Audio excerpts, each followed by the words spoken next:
Heritage High School students had their first day of virtual classes following the shooting on Monday. The school will stay virtual for a while after police say a 15-year-old boy shot two other students after a fight. Those students are recovering, and the shooting is prompting local activists and officials to push for change. Eugene Daniel spoke with a Hampton Roads man and shooting survivor about his push to help young people. It's a extremely triggering situation to be in. Cameron Bertrand, like many in Newport News, is still feeling the emotional impact of a shooting inside Heritage High. Chaos that nobody should have to experience. But what happens when we do? Bertrand, a former college athlete at Christopher Newport University, mentors several people in the community. He rushed to the school when he got the call. It is more important for us to show up in those spaces to make sure that we're there and accessible for the people who need us the most.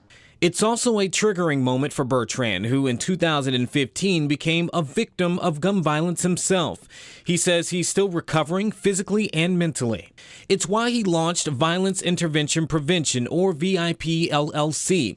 The program offers free mentoring, counseling, and advocacy for kids and adults who have experienced or are at risk of gun violence. Every time that I have to go out into the community and fight for and against something that I'm still healing from, I question all the time how I ended up in this position.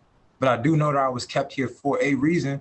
Bertrand says he's been talking with families, making sure they are connected to the resources they need. He wants young people to know it's okay not to be okay and to ask for help.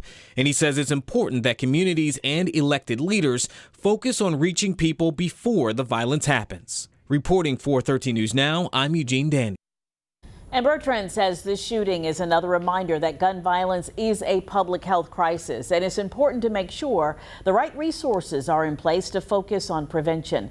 There is a support hotline for any student, staff member, or parent to call following the Heritage shooting. That number is on your screen right there. You can call from 7 in the morning to 7 at night.